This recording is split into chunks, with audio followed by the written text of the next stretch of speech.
이제 제가 대학에 온 지도 만 5년이 지났습니다. 그래서 이번 주에 마지막 강의를 했습니다. 그래서 대학 강의도 5년 동안 여러 가지 실험을 하면서 재밌게 보냈습니다. 그래서 오늘은 제가 대학에 오면서 왜 교수가 직접 강의를 안 하는 수업을 진행하겠다. 그래서 여러 실험을 했는지 말씀드리려고 합니다. 요즘 대학 혁신이 참 어렵습니다. 출생률이 떨어지면서 신입생 수가 줄어드니까 대학이 망한다고 그러는데요. 사실은 그렇지가 않습니다. 물론 출생률이 떨어지면서 예전에는 거저 어떤 신입생들을 지금은 노력을 많이 해야죠. 그렇지만 이것이 반드시 대학의 운명을 좌우하지는 않습니다. 더 큰 문제는 기술의 발달과 사회 환경의 변화에 대학이 빠르게 못 맞춘다는 겁니다. 그래서 제가 왜 교수가 강의를 안 하는 그런 수업을 진행하는 생각을 했는지 오늘 말씀드리려고 합니다. 아마 앞으로 교육 혁신에 좀 도움이 되지 않을까.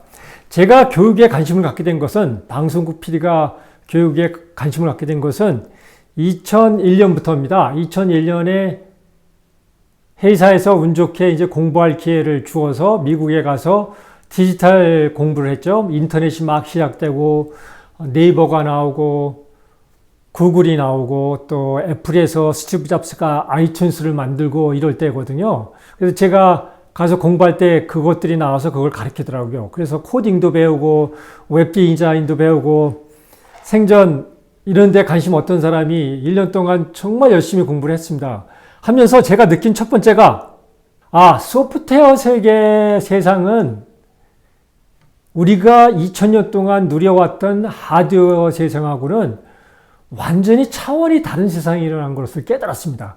그래서 그때부터 공부를 시작했습니다. 공부를 시작했는데 막상 한국에 와서 보니까 아무도 관심이 없더라고요. 대학 교수님들도 관심이 없고 지식인들도 관심이 없고 회사에서 PD 기자들이, 내노라 하는 PD 기자들이 몰려있는 방송국에서 얘기해도 그래 너 뭐 새거 배우고 왔다 막 이런 치부더라고요. 그러니까 아무도 공부를 안 하고 있죠. 그래서 공부할 데가 없는 거예요. 그래서 제가 영어를 못하는 제가 이때부터 실리콘밸리를 파고들기 시작했습니다. 매주 메일링 리스트로 그쪽 뉴스를 받아보고 또 책도, 그거에 대한 책도 많이 읽고 그러면서 공부를 하다 보니까 이거에 대처하는 거에 근본적인 이 해결책은 교육에서부터 시작하는 거더라고요. 교육이 안 바뀌면은 앞으로 이 소프트웨어 시장이 됐을 때 대처가 쉽지가 않겠구나. 많은 사람들이 어려움을 겪겠구나. 생각을 해서 이때부터 교육을 공부하기 시작했습니다. 그래서 미국에서 교육 혁신에 대한 모든 공부를 하고 한국에서는 어떻게 이루는지. 그래서 제가 뉴스를 매일 한두 시간씩 체크를 하는데요. 그 중에 첫 번째가 교육 뉴스입니다. 그래서 해외 교육 뉴스뿐만 아니라 국내에도 네이버에서 교육 섹션란을 따로 정해서 매일매일 교육계에서 어떤 일이 이루어지는지를 그걸 다 체크하거든요. 아마 저만큼 교육 혁신에 대해서 많이들 공부를 하고 있지만 저만큼 이렇게 집요하게 공부하는 사람은 없을 겁니다. 이것과 함께 디지털 이 소프트웨어 세상이 어떻게 변하는지 그 원칙을 공부하고 이것을 교육에 적용하다 보니까 결국은 경제 문제로 이게 귀착되더라고요. 그러니까 대학 교육을 받는다는 것은, 교육을 받는다는 것은 경제 활동을 잘해서 일단 경제적으로 풍요한 삶을 살고 그것이 우리 삶이 풍요하게 해주는 그것이 산업화 시대 모델이 있잖아요. 그래서 이 디지털 경제가 어떻게 변하는지를 공부를 안 하게 되면은 이 교육도 문제가 있겠더라고요. 그래서 그때부터 교육을 중심으로 경제 공부, 경영 혁신, 그리고 이것이 이제 정치 사회 문제까지 연결돼서 정치 사회의 혁신은 어떻게 이루어지는지. 그래서 제가 디지털 트랜스포메이션 싱커라고 그러거든요. 영어로 미국 사람들이 하는 직책은 디지털 트랜스포메이션 싱커입니다. 그러니까 디지털 변혁을 생각하는 사람이죠. 전략을 생각하는 것. 이제 한국말로 어려우니까 제가 제 직함을 디지털 혁신 전략가라고 그러는데요. 이게 혁신을 실행할 때는 두 사람이 필요합니다. 한 사람은 저같이 싱커입니다. 이 실행은 생각은 안 하고요. 실행은 생각 안 하고 지금 기술이나 사회 변화가 어떻게 가고 있고 여기에는 어떤 원칙에서 어떻게 움직여야 되는지 이걸 생각하는 거거든요. 그러면 저 같은 싱커가 혁신 사상가가 이런 생각을 만들면은 프랙티셔너, 실행가는 회사로 따지면 임원들입니다. 집행부죠. 정부의 행정부. 학교로 따지면 이제 이렇게 집행 교수들이죠. 보직을 맡고 있는 총장이나 이런 처장이나 이런 학장이나 이런 분들이죠. 이렇게 프랙티셔너들이 이 싱커가 생각한 원칙을 갖다가 우리 조직의 문화는 어떻고 또 우리의 역량은 어디고 우리가 처한 현실이 어떤 거를 판단해서 우리가 실행할 수 있는 가장 효율적인 방법이 무언가를 생각해서 실행하는 겁니다. 그래서 이 데이터 시대는 소프트웨어 세상이기 때문에 변화가 너무 많기 때문에 이 싱커와 프랙티셔너, 생각하는 사람과 실행하는 사람들이 서로 생각을 주고받으면서 끊임없이 이것을 업그레이드 시켜야 되는데 대한민국은 문제가 뭐냐면요. 실행하는 사람, 프랙티셔너가 훨씬 힘이 셉니다. 발언권도 세고. 그러니까 싱커는 거의 대접을 못 받습니다. 그렇다 보니까 대한민국이 트렌드를 쫓아가다가 지금은 가랑이가 찢어지는 상황이 됐습니다. 트렌드는 이미 우리가 장점이 될 수가 없습니다. 중국, 이미 동남아까지 다 넘어갔습니다. 더 싸고 더 빠르게 우리보다 하고 있습니다. 그러니까 우리는 다시 원칙에 접근하지 않으면은 이 난국을 헤어나기가 어려운 것 같아요. 그래서 우리가 2030년까지 그 고비에 있는 것 같아요. 이 정부가 아마 인공지능을 시작으로 새로운 기술에 대한 꿈을 많이 꾸고 있는 것 같은데 이 정부가 5년 동안 상당히 중요한 것 같아요. 이 디지털 혁신을 경제뿐만 아니라 사회, 교육, 정치 모든 분야에서 어떻게 디지털 혁신을 이루느냐에 따라서 대한민국이 다시 도약을 하느냐 아니면 여기서 멈추느냐 이런 기로에 있는 것 같아요. 그런 의미에서 제가 대학 오면서 고민을 많이 했습니다. 이제 현장 경험은 많지만 늦게 대학에 와서 내가 2000년 이후에 태어난 학생들, 디지털 네이티브 원주민이라 그러죠. 태어나면서 인터넷이 이 세상에 있더라.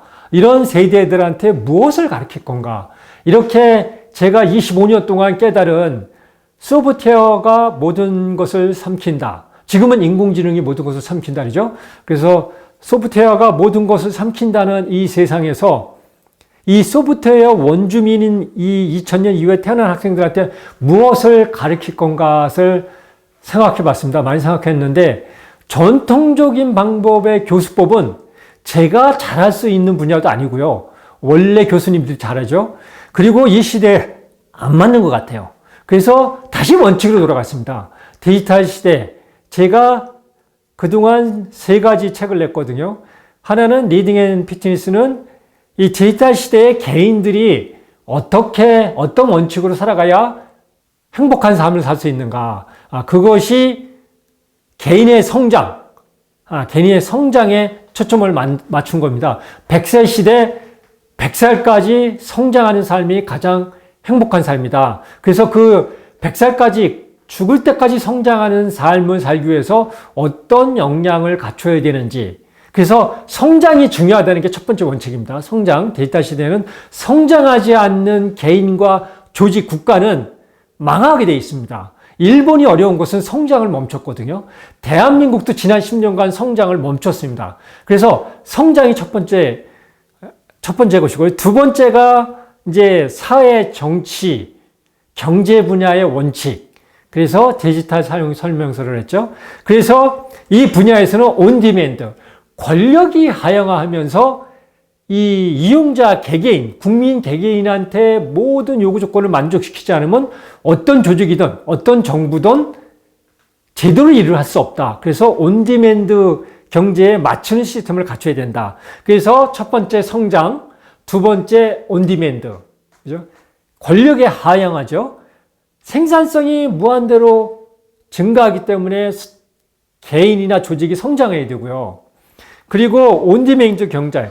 권력이 밑으로 내려가기 때문에 국민의 권력이 대통령보다 더 세기 때문에 온디맨드 요구하는 대로 맞춰주는 이런 것이 원칙입니다. 그래서 두 가지 원칙을 잡고요, 생각을 해봤습니다.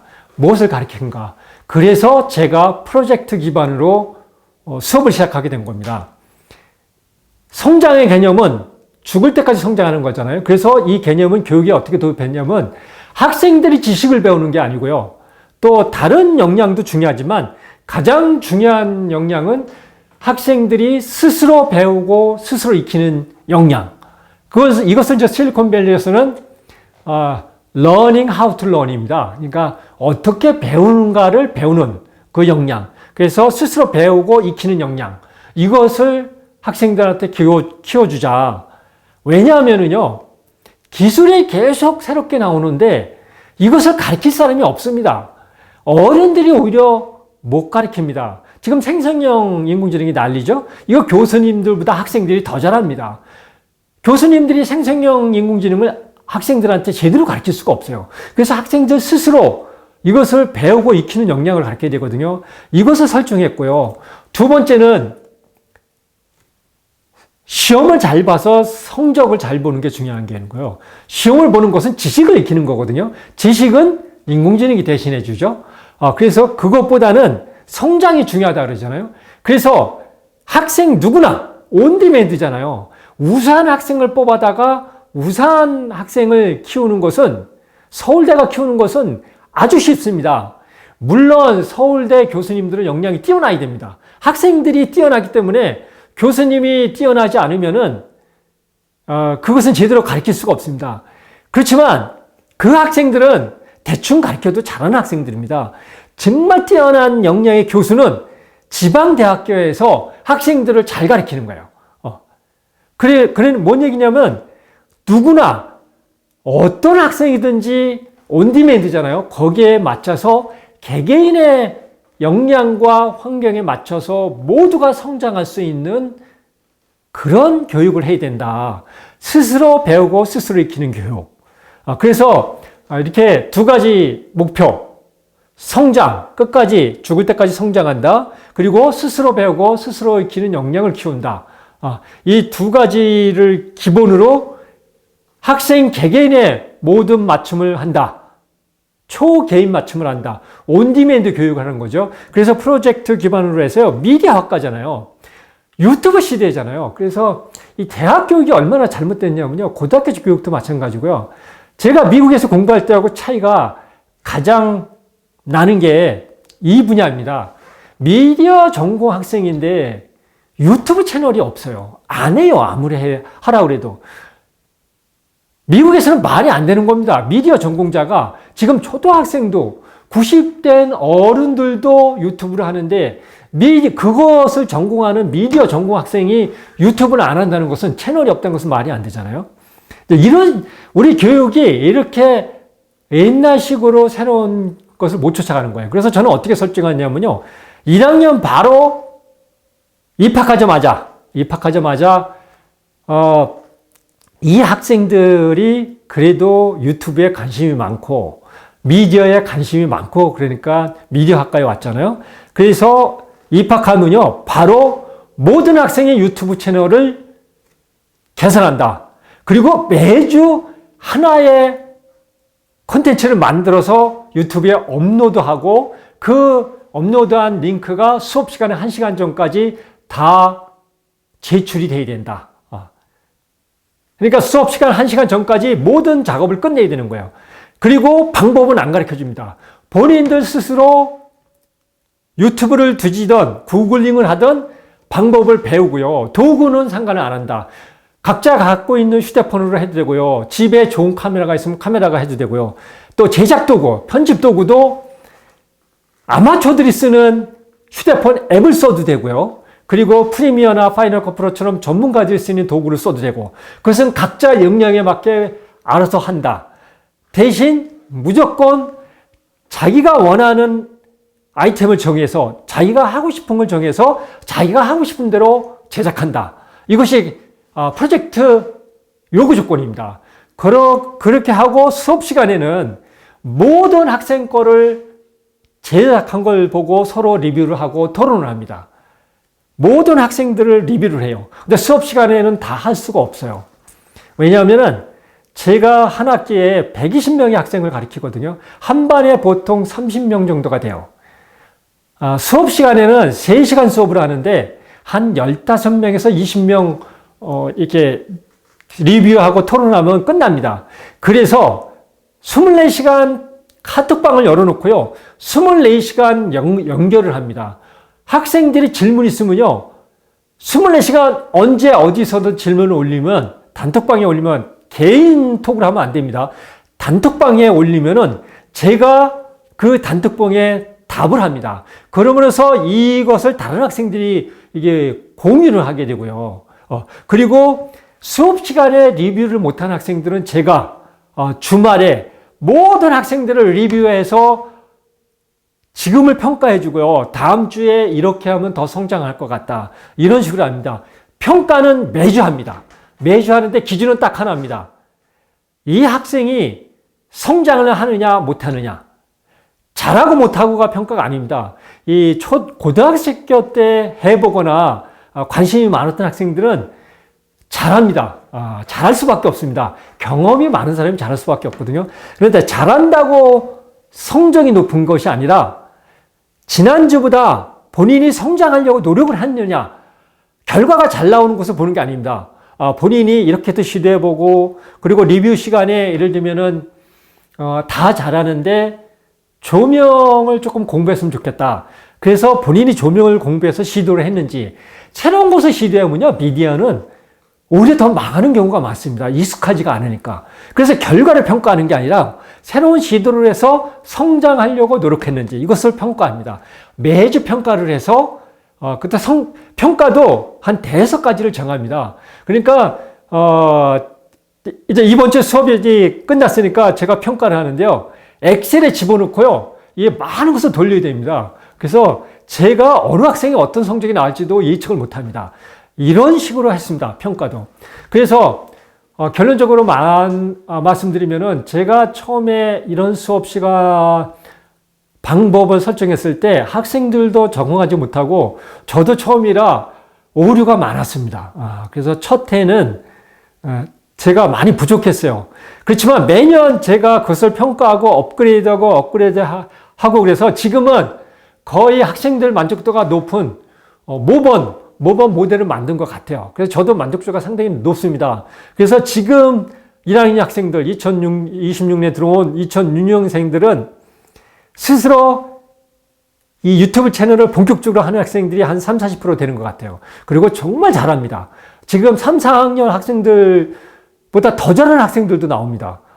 그러니까 이게 수업 시간이 계속 업그레이드거든요. 제가 누차 말씀드렸죠. 데이터 시대, 소프트웨어 세상은 업그레이드가 안 되는 모델은 조직이든 기업이든 대학이든 정부든 개인이든 모두가 망하는 모델이라고요. 그래서 5년 동안 이렇게 실험을 해서 제 큰 성과는 이런 업그레이드를 통해서 이 데이터 시대가 요구하는 모든 학생이 성장해야 된다.